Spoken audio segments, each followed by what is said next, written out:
roughly 1 hour to go of this live masterclass. We will learn something about how to get more visibility and engagement on LinkedIn in 2025 with our wonderful guest today, Richard van der Bloem. Most of you, I guess, know him. You not only are one of the most known voices on LinkedIn, you also are the author of the LinkedIn Algorithm Report. I think that's also when I first crossed your name, and I was super impressed about all the knowledge that you can put into one report.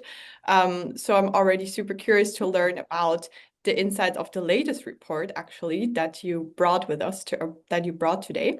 We'll also learn a bit more about you and why you actually started, and of course also a little bit about Scribe. So that's the agenda for today. We'll first have a little bit of a welcome and intro. Then we'll dive deep into your algorithm insights. We'll have a little fireside chat where we also have some time for your questions. So please prepare. Then we have a little surprise. We have more surprises in this whole hour, so stay tuned. But we'll show you a little sneak peek of what we built in Scribe. And there is, of course, also some goodies and discount codes included. So make sure to stay until the end. It's worth it, I promise. And before we start, I would love to know, what is your motivation score? I hope we only have over 7. Oh, I already saw that people are saying where they're from. Wonderful. Oh, wow, we have some 11s. 12. I love that. Great motivation in the room. 10. Okay, so nothing under 9 I can see, I think. Amazing. So I'm also definitely at a 10 plus, I would say, because I'm super excited. And as I already said, we love surprises. I'm not the only one today here from our little Scribe team. I actually brought my 2 amazing co-founders, Eva and Christoph. They're here somewhere in the videos. So please, I think I have to pin you. And I would love, of course, I could introduce them, but they can do this wonderfully themselves. So who wants to start? I don't see you here but once you start talking, then people can see you.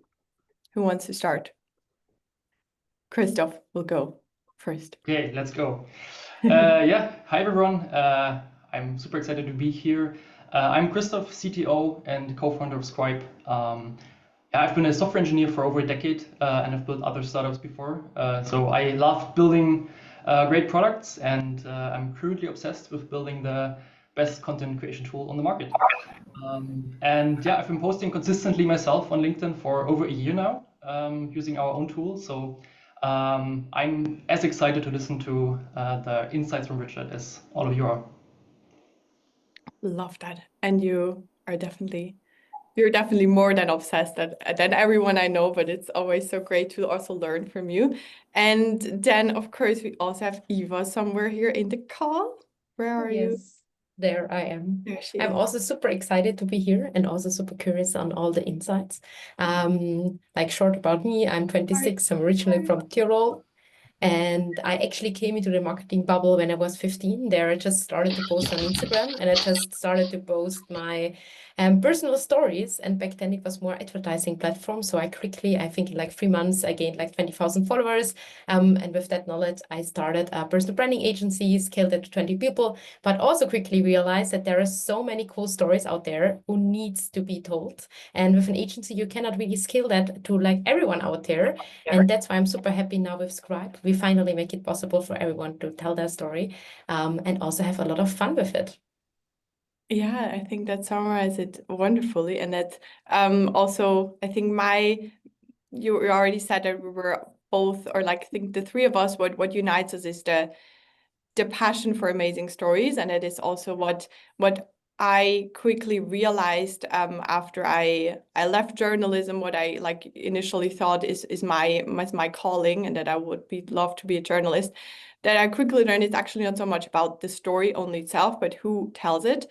I then like also had a first startup encounter, which was super insightful, scaled that to 40,000 people, only with personal stories and with personal branding, which was super insightful for me. And then I quickly realized I just do it a bit like by feeling, but I don't really understand it.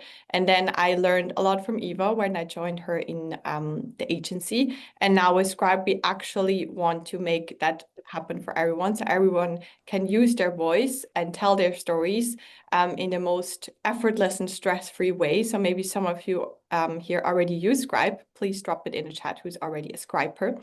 And it sounds all fancy, and we're like building something big, or we want to build something big, and it gets bigger with everyone who's here and uses it.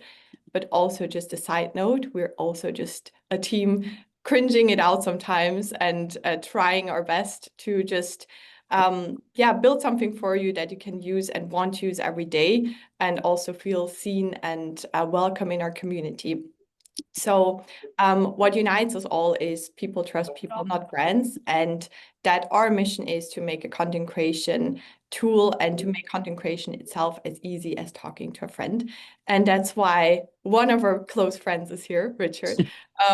So please, maybe, you already introduced yourself quickly, but just a little bit about yourself, where you're from, and then we will dive straight into your LinkedIn algorithm insights. Yeah, first of all, I wanna congratulate all the three of you about building such an amazing tool. I mean, I've seen a lot of tools coming to LinkedIn. I've not seen one tool that went this strong and this powerful from the launch with a continuous growth. So that's only possible if the tool really fulfills a need. That's basically the proof. And I realize I'm old because I signed up for LinkedIn when Eva was 6 years. I don't know if you were already in the marketing, Eva, but I think you said you were 15. But I signed up basically in 2005. LinkedIn was a ghost town. It was founded in 2003. Nobody responded. You could not even make posts. It was like a digital Rolodex. I started my agency in 2010, Just Connecting. It's a training and consultancy agency. We grow until 15 people. We work worldwide for amazing brands. Like we have clients like Nestle, Capgemini, Siemens, where we train salespeople or marketing people. And I'm being very honest when you say that 8 out of the 10 challenges that we come across with clients is content. That's basically it. People struggle so much with content. Either they have no priority, either they don't know how to write, either they have a lot of inspiration, but they don't know how the algorithm works. Some of them are actually afraid that who's going to see it, what is the impact. And I think a tool like Scribe is comes in really handy for those people, especially if you make it that easy, like from concept or ID to create a post. I've been publishing since 2009. There's an interesting thing I wanna show the audience, because I did all my posts. I did like 3-4 posts a week. I publish in Dutch, which is even a smaller region than DACH region, than the German region. And back in 2020, I decided to switch to English. So all my posts from that moment on became English. And that's when I really scaled my visibility, my followers, my brand, because then you tap into an international network instead of only being like visible and relevant for like a specific language region. So everyone in this goal, if you have a big audience or if you want to scale, then please consider jumping from your native language to English. That's, I think, already a super great first insight. So I think we just start into the insights, right? And thank you also so much for. Please mute yourself, guys. Thank you. Wonderful. I just mute you. All right. So I'll just start right in. And also another thing that I want to emphasize, you just dropped the report, right? Or when did it come out? Not even a month ago, 28th of April. Okay, it was so a very right. important day. Yeah, it's less than a month. And we worked on it since the start of December. So it's actually 5 months of work with our team. And you refer to it as the LinkedIn algorithm research or report. And we specifically do not use the term LinkedIn. It's called the Algorithm Insights Report, because I got a lot of problems 2 years ago and last year that LinkedIn actually wanted to ban me because of this report. They said like, it's not from us and blah, blah. People get the impression that it's ours. And I had a huge disclaimers, and obviously I don't want to be banned from LinkedIn. And it's really,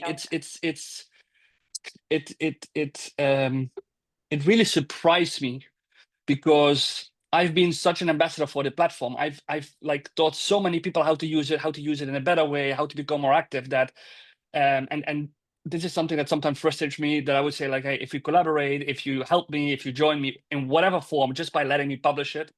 Anyway, so it's called the Algorithm Insights Report.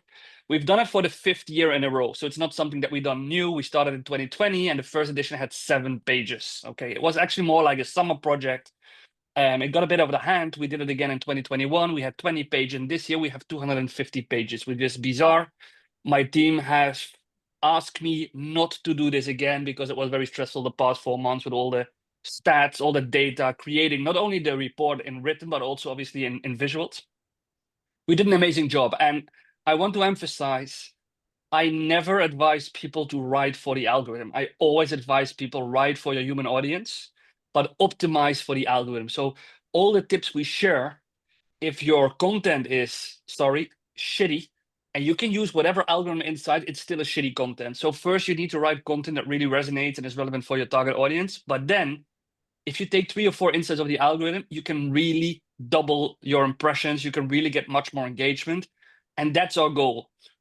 Basically what Scribe also does, we help you to create content that performs better. That's the goal of the algorithm report. Yeah, I love that you said that. I think it's so important, and also to not overthink it if it resonates with you and your audience. And then the algorithm tricks and hacks are just one thing to add on top. All right, so we're gonna start. You brought us 3 main insights from the whole like thousands of pages.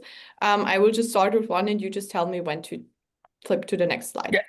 Yeah, that's cool. So this is actually I think it's on page 4. It's like the first detail or the first research that we share, and it's about reach, engagement, and follower growth, which over the past 18 months have gone down for 95% of all the creators. So if you don't recognize that you get less reach than last year, wow, kudos to you, because that means you're in the top 5%.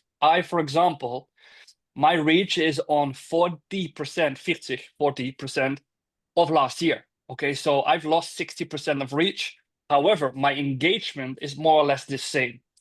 And LinkedIn doesn't communicate a lot about the algorithm, but they did last year. And they said, the head of product said, we don't want people necessarily to go viral on the platform. We want them to be more relevant for their target audience. So they already told us, we're going to lower your reach, but we're going to steer your content to a more relevant group, which for me is proven with this stat, because if I get less reach, but my likes and comments are the same, it means that who is seeing my posts are actually more engaged than like the hundreds or 1,000 people that saw it last year. I have often a discussion about reach. Is it a vanity metric? Is it good for your ego? Is it something you should not care about? And I have a nuanced opinion, because it all starts with reach. It's not your end goal, but it's very difficult if you don't get reach to get engagement and in the end to get conversion. I mean, if nobody sees your post, you also don't get any new clients or any conversion. So it is important to see a way that you can improve your reach, relevant reach. The end goal should be obviously conversion, where you say, and conversion could be anything. I'm not talking about a deal. I'm talking about getting more followers. I'm talking about getting more clicks to your website. I'm talking about getting more direct messages from your target audience, getting more requests. That's what I mean with conversion, that people become so interested in your content that they like click or connect with you or send you a message that they want to know more. That's what we talk about conversion. And the last thing here is that also building your followers is becoming more and more harder, because obviously you get less reach, less eyes, so also less people are starting to follow you. Hello? Hello, Michael. Hello. Good. Yeah, we Wonderful. can go to the next one. Yeah. Okay, so this is a table. It's also something important. Here you see different content types. Okay, if people are using Scribe, or if you simply publishing directly on LinkedIn, you know that we can have text plus image, we can have text only, we can have a document post. Some people say it's carousel, video, poll, and articles or whatever. So this table does not show what you see in your feed. Some people mistakenly say, hey, so 60% what I see in my feed is text plus image. No, this means of all the posts that people send to LinkedIn, almost 60% is text plus image. And that's what we call the default post. People feel very comfortable to write a bit and then add an image, and that's basically the default post. Here we see that, especially compared to last year, text-only posts have dropped hugely, minus 41%. And this is because this format is extremely difficult for several reasons. You don't have a visual impression. So if people are scrolling in the feed, it's very easy to skip your post or not even see your post because you don't have a visual that gets the attention. Also, if you have a text-only post, the only way that you can really connect with your audience is if you're a good writer. If your copywriting skills are not good enough, people lose interest and they continue scrolling. Document post is only 7.6%. It's one of my favorite formats. I use a lot of carousel posts because I feel that I can combine visual content with also educational content. And you see that like 7% of all the posts on LinkedIn are documents, but also that is becoming harder and harder to get the same impressions because you could actually say that there is a bit of document fatigue. People are getting a bit tired of all the slides, especially the long ones. Video is a different story. It says here that 15%, so 1 out of 6 posts on LinkedIn is video. For me, that's amazing. 1 out of 6 posts video. And it was actually a bit higher half a year ago because LinkedIn opened the algorithm for vertical video. And everyone in my network went crazy. They all went like, okay, we need to create video because you got like massive engagement. LinkedIn now turned down the algorithm again. They deleted the mobile feed. So now it has stabilized a bit. LinkedIn video in terms of engagement is probably one of the best performing content because if people see you, you build trust more easily than if you only write things. So people seeing you speak, people hearing you talk, especially if you have educational content, works very good on LinkedIn. Yeah, next one. I just have a question here because I Yeah. feel with video it's like this back and forth, and we also tried it a lot, and I feel like some videos are just they don't get any reach and impressions, and some just go absolutely crazy. Do you have a best practice video, like just from your perspective or what you experienced over the last months that works well for video? No, I personally I haven't cracked the video secrets. I was a bit late to the party. I saw, for example, I don't know if you know him, Darren McGee, for example. It's a social selling expert in the US. He was one of the first to start creating videos on LinkedIn, vertical videos, and he showed me like stats like 600,000 views for one video, 400,000 views. He had 2 million views with 4 videos. So I thought, okay, I need to do vertical video. It took me 2 months, and when I came to LinkedIn, it didn't perform that well. I had 20,000, 30,000 views, but nothing more.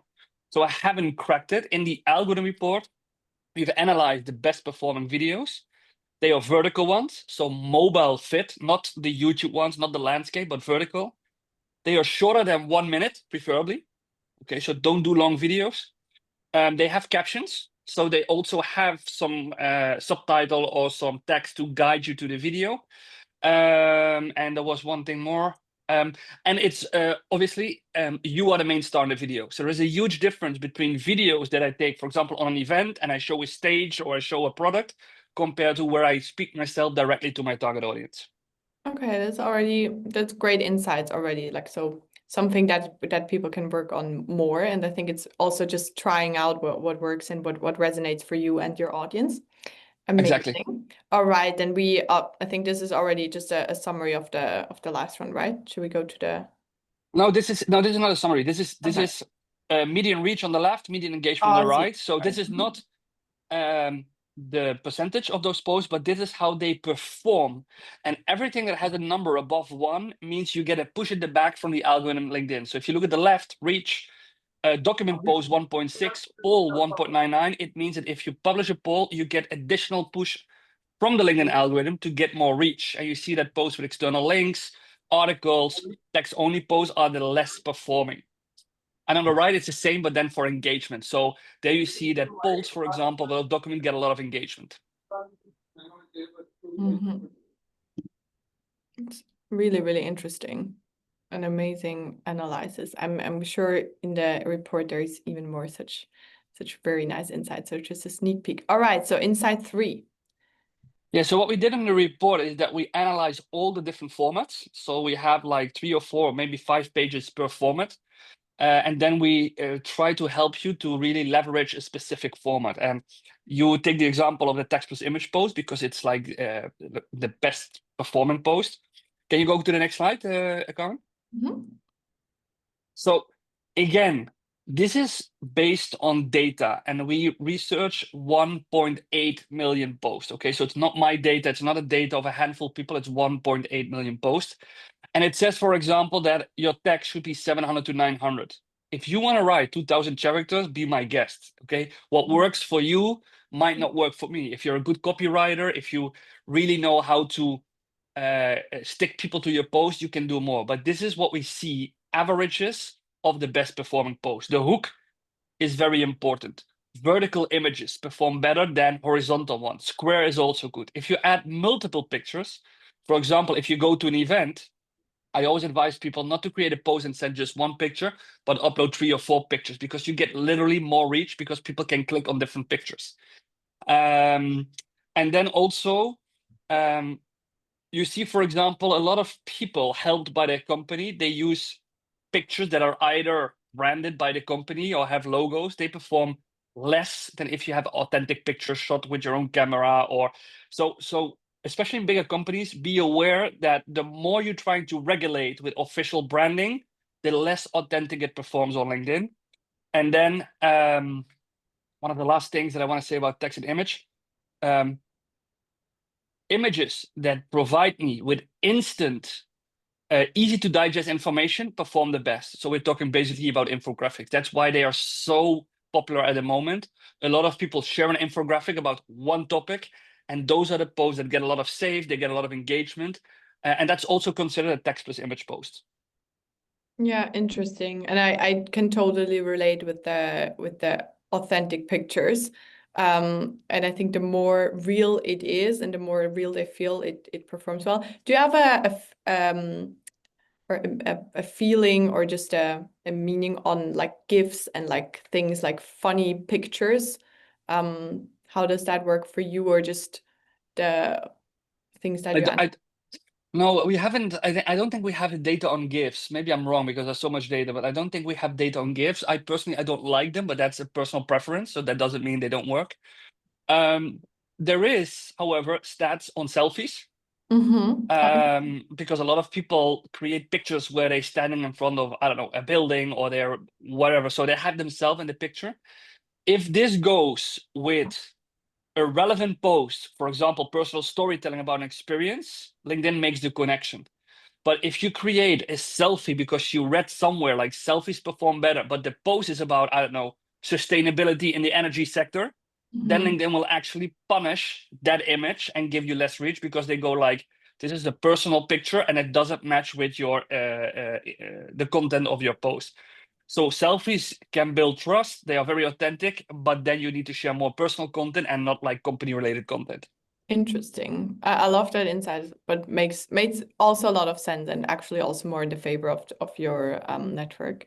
Amazing. So oh yeah, we also have some things that were also, when I was looking through it, I had to smile at some of them because I get asked all of those things like a lot. So maybe you can add a quick 2 cents on those 7 hidden traps that kill your reach. Yeah, there are more, but the other ones are like having, for example, one of the traps that is not on this slide that can really tank your post is if you start tagging a lot of people and they don't respond. Okay, because if you tag, you want them to engage, and if LinkedIn sees that they don't care about your post, they don't engage, LinkedIn thinks you're abusing mentioning people, and you really get like almost like a stop of the growth. So that's a very important one. Here, it's more common sense. Like if you use too many emojis, and I'm not talking about the listicles, the bullets. I'm talking about the smileys, the unicorns, the rainbows, those kind of things. If you do it too much, and much is around 5 to 6, that's already too much. It can have a negative impact on your reach. If you have too many white lines, try to avoid a double white line, because if you have a double white line, a blank line to create more space, LinkedIn thinks that you are manipulating the dwell time, the scroll time of people, and they give you a penalty. Different from last year is that if you comment first on your own post, it doesn't has a good impact. You always need to wait until you get external comments before you jump into your own post. So if you want to leave additional insights, make sure that you have a first comment from someone external before you do it yourself. If not, LinkedIn again thinks you're like trying to manipulate reach by having a lot of comments on your own post. And then editing more than 5% of your post content. So this is a myth. if you have a typo on LinkedIn, you can fix it. There's no penalty. But don't try to edit more than 5% of your content, because then LinkedIn doesn't know if your content actually is the same. Let me give you an example. If I create a post where I say, I really like Donald Trump, and I get a lot of people that respond, yeah, me too, me too. And then I edit my post, and then I create, I really dislike Donald Trump. All these comments are still saying me too, while I've changed the entire post. That's why if you edit your post for more than 5%, LinkedIn stops the growth. So be aware that you don't do that. Those are the most important ones. Die war richtig cool, die. Just had to mute herself. Okay. That's a great insight as well. I think the editing, and also I just had one question on the commenting first on your post from Leon. Is it a difference if you comment with a company profile on your post? Nope, that is good. There's no penalty for that. Okay. No, there's no penalty. Also, if colleagues. Mm-hmm. So also, if you have with your colleagues an engagement or an agreement that you comment on each other's post, it doesn't have the same power as an external comment, but it still has a positive impact. Okay. So some people say you don't need to comment as colleagues because you get less reach. That is true, but it still helps you to get more reach. Obviously, LinkedIn rewards external comments from not people connected to the same company page as better. But you can avoid that first comment by going to your company page and then leave a comment from your company page. And about the emoji, I saw also a comment about from Michael. It's true. If you copy ChatGPT content, a lot of those have emojis already. So if you use ChatGPT or whatever, I always prompt ChatGPT, don't use any emojis, because that's basically a lot of like a signal that people are using ChatGPT. Oh, interesting. Or just don't use ChatGPT at all because we have Scribe, right? Yes, A lot more better features we'll see in a second. All right, that were a lot of amazing insights, and it was still just a little tiny bit. Maybe you can quickly say something about like what you created here with this whole report. Yeah, so it's a report. It's 250 pages. It's bizarre. It has I don't think there is anything on LinkedIn we haven't covered. So it has how to get better results with LinkedIn Lives. It has everything about LinkedIn ads. It has everything about influencer marketing, about the formats. It has 40 pages on company pages, everything about reach. There's like, we have a specific section for how to stand out as a job seeker using the algorithm, even for salespeople, like what type of invites work, what are the best days to send invites, how to use links. And because it changes a lot, that's why we do it every year. If you buy this report, it's 150 euro, okay? But if you buy this report, it's lifetime update. So that means that in 3 months, because we're thinking about September to produce a new, like probably 15, 20 pages with updated information, everyone who bought a report automatically gets the updates. If we launch the new report in 2026, you automatically for free get your new report. So it's really pay once, lifetime updates. Why we did this? Because this is the first year that we have a paid algorithm report, because we always give it away for free. One, because we want to have a group of people where we say, if you buy a report, we've got you back. We've covered you all the future updates we will send to you. And second, to make it a bit harder to copycat, because we had a lot of people last year, like hundreds of infographics, and if people refer to our content and they use visuals, I'm totally fine with that. If you say, hey, this is a great visual I want to share with my network, by the way, it's in the report of Richard, I'm totally fine. But we had so many people pretending that they had their own research or they had their own conclusions, that we said, okay, now we're going to make a paid version. We have a small mechanism that if somebody publishes the full report, we can see who it is, just to like make it more Makes copyright. sense. Yeah. Makes totally sense. And of course, we also have a little discount code, but you have to wait until the end.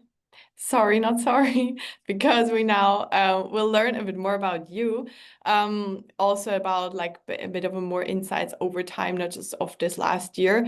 And you already shared so much about like more of the numbers and what can we do to actually improve our posts on the algorithm side.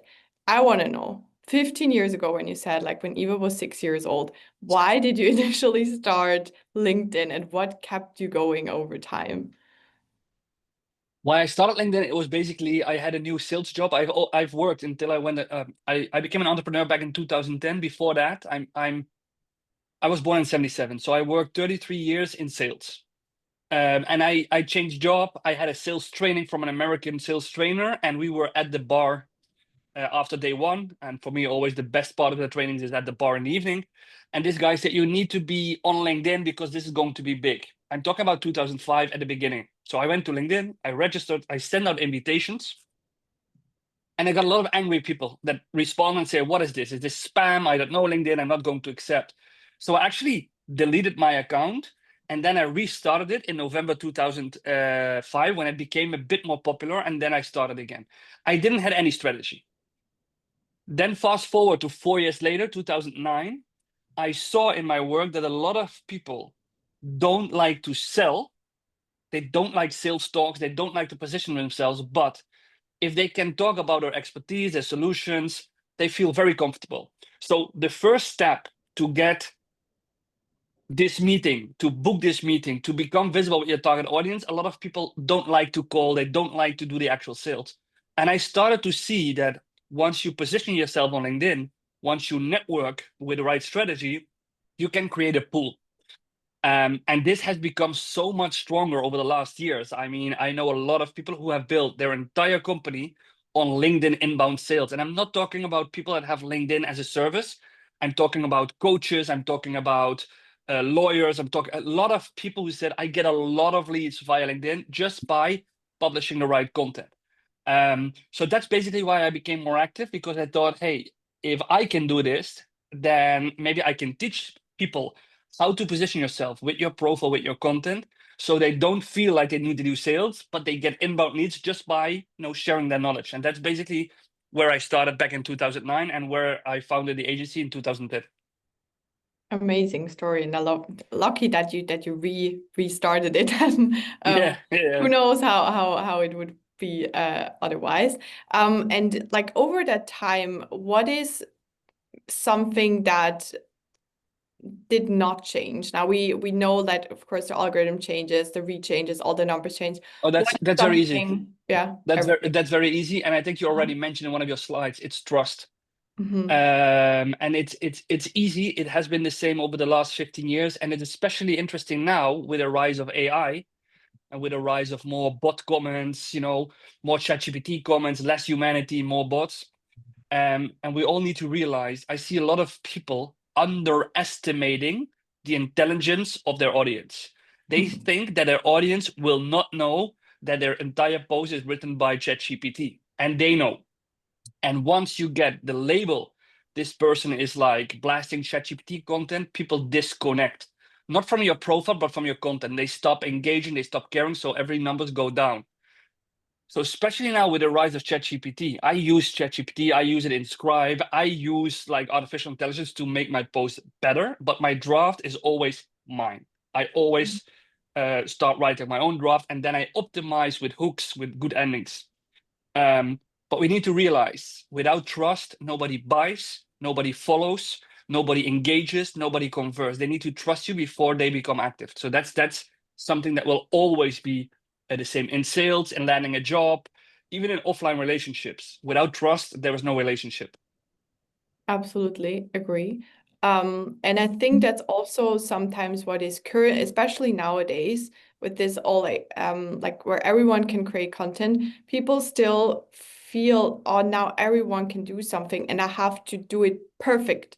And I have to I have to know every trend and all the things that are relevant for a post. And then what I just see, maybe you have a similar experience, people get stuck and afraid and they don't start at all. So I think it's also so important to just overcome that overthinking and the cringe that you might feel.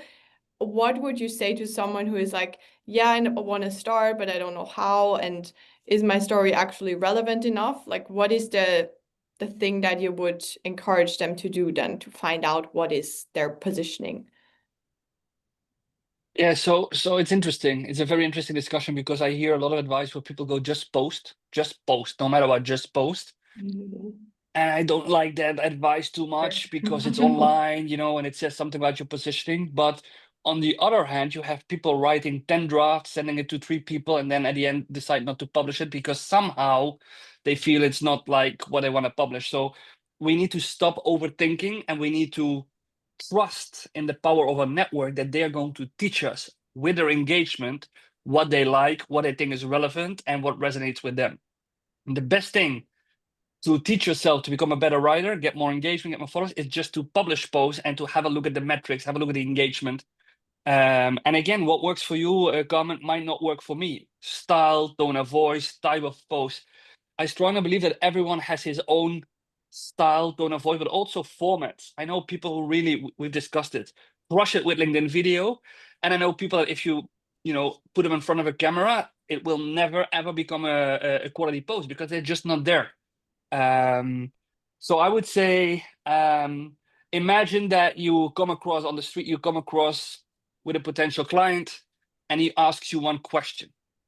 Probably the majority will not walk away. They will probably start talking because they feel confident about their knowledge. That's basically, for me, how you start posting. Think about that one challenge that your client have and start writing how you could help or what your idea is on that challenge. That's basically how you can start. A great advice. And I think also what you mentioned, that everyone has a different style, is what makes LinkedIn so interesting for me and so inspiring, because if I start to seeing like every post is just the same blah blah, then it's not even inspiring anymore. So I think we can all encourage ourselves and each other to just really be purely authentic and be confident that this works. And before we also show quickly how Scribe actually does this, I would love to know from you since you tested so many tools, how has your content creation flow changed with Scribe, and maybe like what is one of the favorite features in that flow now? Of course. I've tested a lot of tools, that's for sure. And I also get invites to be part of a lot of tools because I have like all the people with lots of followers, they are targeted by new tools. Say, hey, if you want to use it, if you want to be an ambassador, I really connected with Scribe. One of the reasons why is for me the ability how Scribe helps me to create a post. It's one of the only tools where I think, like, if I walk the dog and I generate a voice memo, so I'm talking into my mobile phone, and I know I should pay attention to my dog. I'm sorry, I said sorry to her. But whenever I have the time to just talk to my phone, generate from voice, and I go to Scribe and I get like post, that helps me a lot. Also, what I really like is the way how you can repurpose content. So I've created a lot of YouTube videos, I've created a lot of YouTube materials, and you can upload a link, and then Scribe starts to like create posts, creates hook, gives you a score about the relevance. There is a connection with how you set up Scribe. So for me, it's a tool that makes it so much easier, I think, to create more content from one ID that is easy and efficient to publish on LinkedIn. And I'm not going to talk about a schedule opportunity or whatever, because that's all included. But I really think that you are on a great mission in making it as easy as possible to create content. And I think you also have the content interview. I haven't done that personally, so maybe I should. But because I think you really hit home with that, because a lot of people, if I can interview them for 5 minutes or if I can talk to them, they have so many relevant insights. But when they need to put it in LinkedIn or when they need to start drafting, they struggle. And that's, I think, for me, the most important added value of Scribe at the moment. I'm very happy to hear. Making content creation as easy as for a friend is also actually great because like for example, what we do also internally is just having regular chats with each other, so we can really just talk, and then we can use that recording, upload it to Scribe, and then it will already give us content ideas. So everyone here, I know the chat is super busy, but if you want to find your content buddy, maybe he or she is here. And now you already we're mentioning so many different features, and actually we also want to show some of that. Not so for the ones who think I know Scribe already, I've been using it every day, that's wonderful, but we already have something new to show you, which is super sneak peek and super early. So stay for a bit. I will hand it over to Eva because she's best in like explaining what Scribe actually is, and then Christoph will do a quick demo before we have time for some more questions after. Eva, do you want to take over? Yeah, thank you. I mean, for everyone who doesn't know Scribe, I just explain it quickly. But what the cool thing is on today is that it's the first time ever we present Scribe 2.0 live in public, which is like I think Christoph did a lot of magic, and you will see it. It looks completely differently. But before Christoph is showing you that, I just quickly explain you what is new and actually what Scribe is, and you can just go to the next slide.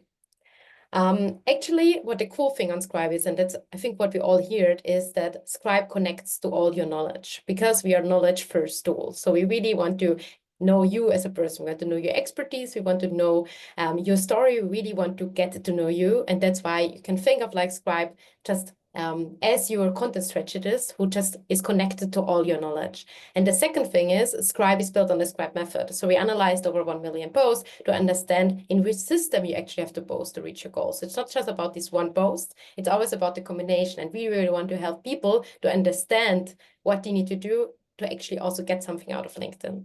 And the third thing is also what Richard said, is that we want to make it super easy for everyone to generate posts. That's why you can use different sources to give us your input. You can make a voice memo, you can upload a file, you can use a YouTube video, you can do the content interview. So you just want to make it like super, super simple. And the cool part now is, and what I just mentioned, that Scribe is built on the Scribe method, is, and come, you can go on the next slide. And that's also, I need to explain for everyone that you understand what Scribe 2.0 does, because it's then more than just a post generation tool. It's like your whole content strategist body, is that we at Scribe always think as you, as a whole person. And we know it, we never just think of like you and like, yeah, you're just knowing for this type of expertise. We always see you like in these 4 perspectives, because we think that as a personal brand, everyone needs to understand at first your personal story. So why you, what makes you unique? We also think that everyone needs to understand your organization, like where you're working, what you're doing, why is like your organization special. We also think that it's your expertise as well. It's about like, why should we trust you? What did you in the back? And also getting all this insight, as Richard also started about the LinkedIn algorithm, so like just showing your expertise. And the first thing is, we also want to know what you offer. And that doesn't only has to be like an offer. It also can be that you're having some expertise, you can help others to reach some goals, or it's like the offer of your company. But we also want to understand what are you actually selling, and this whole method and how you can execute it, how you make it easy, and how you really get results from LinkedIn is actually built in Scribe 2.0. And what we did here and why we want to do that, this is what Christoph is showing you now, and then everything makes more sense, I just said. I think it already made sense. All right, so over to you, Christoph. Yes, I'm trying to share my First time that we do this, all the 3, like, and even 4 of us together, so bear with us. But there we go, we made it. Okay, perfect. Do you see my screen? Yes. Okay, perfect. So for all of you that have been using Scribe before, some parts of this seem familiar, others don't. So what you see here is the new dashboard, as Eva said, from Scribe 2.0. That's not live yet. This is like a preview. And what you see at the top row here is like actually what Eva said about, we are about you and your LinkedIn profile. So this is connected with my LinkedIn, knows every single post, everything is analyzed. It knows what works and what doesn't, and which formats are working for me, and what post formats and content pillars are working and which are not working. And I have a knowledge base, so I can upload everything that is necessary to know about me. For example, our company website, or podcasts I've been to, or Notion files, or whatever I can provide, so that Scribe understands me as a person. I throw in here, so Scribe understands the context.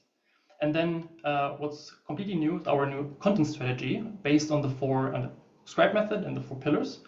And if I click on edit strategy, we have like a whole new overview to see my own in-Scribe generated content strategy. And it's based on 4 pillars, as we said, because like everyone has different goals. So if you have a lot of personal posts, you are sharing a lot about you and you as your personal brand. And if you share a lot of educational posts, then you establish yourself as the domain expert. Or organizational posts is more about your team and what your organization stands for. Promotional is more about selling and about your product. So it depends if you're, for example, like Richard, back then in sales, you probably want to do a lot of promotional posts and a bit of personal posts so people know you and your product. But if you're like the CEO of a company, you probably do a lot of organizational posts and personal posts so that people, that you have like attract talent and people know your brand. So based on that, we asked you about all your goals and your audience and your topics you want to post about, and we help you to generate your own purpose statement. So with all of that, we basically know, okay, this is you, this is what you're trying to achieve. And then we help you to select the post formats that you should do. So we identified not only the 4 main pillars, but also if I click on this button here, you can see all the different post formats that belong to that. So this is like very detailed, but for example, a personal post, you could do like a career before and after post, or like from you were to an event, then like share the experience, how it was. Or as an organizational post, for example, a company win or team spotlight. So there are a lot of formats that you can do. And we're using this because we know each of those formats has like specific goals. And based on what you want to achieve, we know what you should do. And this makes it really easy to understand what am I currently doing and how is it like attached to my goals. And we are also now proactively generating posts for you. So we're taking all of this, we know what's working on the platform, because we also have like the LinkedIn, like we connected so many LinkedIns, we have like live posts all the time, we know what's working, we know what's currently trending. So we can use that and apply it to you as a person and your goals and your knowledge, and then give you a constant stream of for you generated LinkedIn posts. So this is like an AI content agent or your AI content strategist that works 24/7, and you don't even have to know what you have to post about, because that's like the main bottleneck right now. Like, what should I even do? You just have to provide like who you are and what you want to achieve on a constant basis, and then we come up with the post. So for example, here you see like has like a lot of actionable guides from me. I talked about Scribe 2.0, so it made a launch post for me for the launch announcement, offer highlight post, client success story. So it knows my strategy and it generates the post for me. So if I click on this, you can see it generated a complete launch post. And it actually says now Scribe acts like a 24/7 content agency, knows your voice, your story, your goals, so everything that's in here. I didn't write this post and I didn't prepare this before this call. It's just it generated, I don't even know when, I think like 5 days ago. So it comes up with all these ideas and I can take them and edit them and post them directly. And we also have a brand new content calendar. So we know when you want to post. For example, for me, my goal is to post 3 times per week. And right now we're so busy that I missed my Wednesday, as you can see here. And I would know, I can do the launch announcement post tomorrow, and Scribe already knows that. And for next week, I know, okay, I could do these 3 post formats, and it helps me to generate them. And I can just put them in my slots, basically. I don't have to think about anything. And we could also, at all time, for everyone who doesn't know anything about Scribe, also just generate a post from scratch. If you have like a specific idea and you already know what you want to talk about, you can, as Richard said, generate a post from voice on the go, or upload anything, YouTube videos, or a live interview. Or the easiest one is just prepared like a few sentences here, like put on some thoughts, some text, just throw them in, and then you can generate a post, and it will use all the knowledge about you and what's working on the platform and apply all the principles for what hooks really work. And you can select like the angle of your post. And actually I saw in the chat that someone asked like, will these also get scores? yes, it's not done yet, but we will also add scores, basically which post or which hook is best for you, or like what we would suggest. Let me just take this one. So I can just click on this, and here the same happens. Like it will take this hook and search the whole platform for like similar posts that went viral, and it knows also my post style, like what I usually do or like how I usually write, and it generates the whole post for me. And I have like a complete editor in here where I can create variations. I can also generate AI pictures of myself. So everything you need to, like, from 0 to 100, do everything that you need for great content creation on LinkedIn. I think that's basically everything I wanted to show. Eva, Carmen, if you have anything else to add, let me know.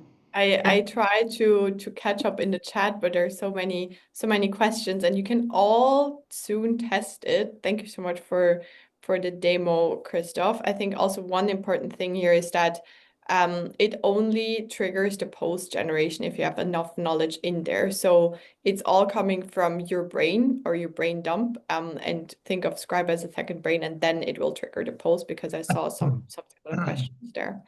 Something that you want to add here, Christoph? Because otherwise I would switch back to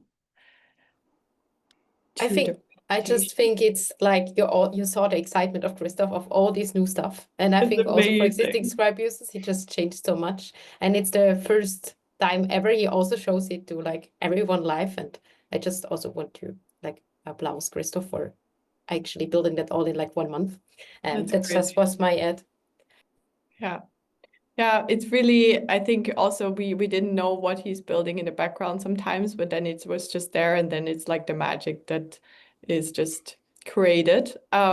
So I'm looking super forward to all of you testing it soon, because we have, of course, some goodies, and we're almost at the end. So Richard already said that he has a discount for all of you for the report, and we have also for everyone here a free month who is not a Scribe user yet. And everyone who is here listening will get an early access of the amazing thing Christoph just showed for the first 50 people texting us. So please drop us an email very soon, redeem your codes, and then you will all get early access. And I think that's about it. Maybe we have time for one more question. So who is the quickest can now raise their hand or just start talking. Otherwise, I'll have another question. Maybe Christoph or Eva, you have another question that I didn't ask yet. All right, I always have, there is Stefan. Please go ahead. Hello. Wait, I need to turn on my camera. Can you guys see me? Yes. I can see myself, but hi. Can you see you after the long holiday? Amazing. Go ahead. Stefan, also from Germany, quick question. Boosting some of your top performing posts with some ad spend, is that harming the rest of my post performance? Yes or no? If so, what's a good ratio of posts to boost with ad spend? Thanks so much. That's I one think for you. for who is the question? For me? Because I can Yeah, say something definitely. from okay. You have two options. You can boost it from your company page, for example, to promote a post, or you can have a thought leadership ad. I would always go for the thought leadership ad, because basically the conversion and the visibility is much higher, because it doesn't look like an ad. Anything that looks like an ad, read like an ad, gets very bad engagement. So, but a thought leadership ad is basically your company page saying, I'm going to show this post, and you can target your audience depending on what audience you select. But people will not see it as an ad. There's no promoted, there's no sponsored. It's just said like thought leadership. It doesn't look like an ad. Basically, that's it. So that's the only opportunity I would, or that's the only choice I would make if you want to use sponsored content. It is true, but obviously LinkedIn, I'm never going to confirm this, that once you start to using advertisement or sponsored posts, that your organic reach goes a bit down. And I don't know if this is something that comes from your network because they disconnect because you are targeting them with ads, or if LinkedIn goes like, hey, Stefan started with boosting, now he hasn't done it, so let's decrease the reach so he comes back to promote. So I would be very careful to create any well-performing post into an ad. I prefer to reuse the post in a different format, in a different style, and go organic, but that's me. And I have no shares in LinkedIn, so I can easily tell this. Amazing. Thanks so much. Thank you Yep, so you're much welcome. for sharing this. And we're 1 minute to go. And I think all I just want to say is thank you so much, Richard. Thank you You're welcome. all here who joined. Like I didn't expect like all of you joining. So amazing. It was also, now I also saw one of my last typos here. Wonderful. So we all make mistakes. It was so cool also to be here with, like, I was really, really happy to have Eva and Christoph here. It was the first webinar that we did, 3 of us together. First time Christoph could show what he actually built with 2.0. You will get access. It has been a blast. Here you are. But super important, to get access, you have to write us an email. Exactly. That's what I wanted to mention. Here you have our wonderful email address, hello@scribe.io. Shoot us an email. We'll give you access as soon as possible. And you will be in our lucky Scribe 2.0 beta group. Also, don't forget to connect with Richard, of course. I hope you follow him. And we'll also send all the details, all the discounts, the recording for the ones who haven't been here since the beginning. Only be valid for 1 week, so be quick. And with that said, happy scribing and thanks so much for joining, everyone. Now you're muted, Richard. Thank you, guys. Thank you. Thank you for having me. Thank you. Bye-bye. Bye-bye.